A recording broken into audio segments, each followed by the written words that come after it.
The purpose of this video is to help you understand facts, inference, and observation. In class, we talked about the difference between a fact and an inference. And a fact, we needed to find that exact information in the text. But an inference is what you figure out after you observe. First, observe this picture. Read, analyze what is in each quadrant of the picture, and then, after you observe everything, infer what happened to the cat. Like so many other things in life, there are different kinds of inferences. The basic inference means you look at the picture, you take your background knowledge, and you come to some conclusion about what the meaning is. A next one, you take the anaphoric relations. You take two things that you observe in the text, put them together, and make a more complex inference. And finally, the hardest ones are antecedent or substitution inferences, where you have to figure out the relationship. This is kind of like analogies. We just got a new puppy. That ball of energy is taking over our lives. You have to understand the relationship between multiple things that are being described. What we know about inferences, that we need to find the clues in the passage. Remember that the passage is the most important source for information for inferences. We need to add those clues together to what we already know and what we can figure out.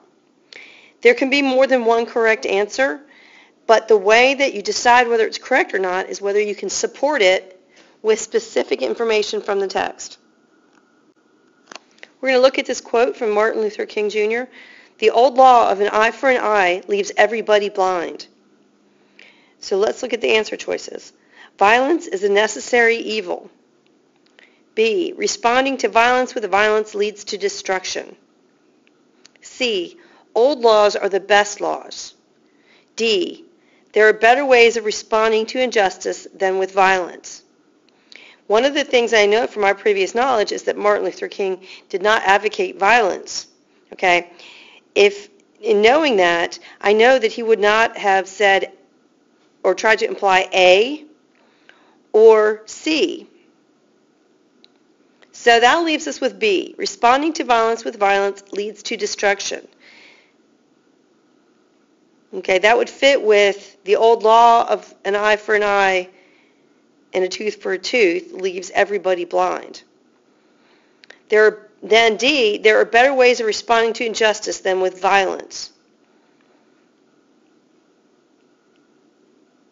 I could make an argument for B or for D. What do you think? A hero is a man who does what he can. Romain Rolland. A, heroism doesn't always consist of noticeable actions. B, many people do not do all they can to help others. C, it is easy to be a hero. D, people don't have to be outstandingly brave to be heroic. So, I'm pretty certain it's going to be A or D. A hero is a man who does what he can. I'm going to go with D on this one. It's just about doing what you can in every situation, doing your best. And this gives us a mnemonic KIS strategy. That refers to keywords, inference, and support. This mnemonic strategy helps students remember the 3 steps in making and supporting inferences. Students need to underline keywords and facts from the text. Next, students make inference using the keywords or facts to answer the question. Lastly, the student lists background knowledge used to support their answers. I hope this helps, and if you want to talk to me about this, please talk to me in class.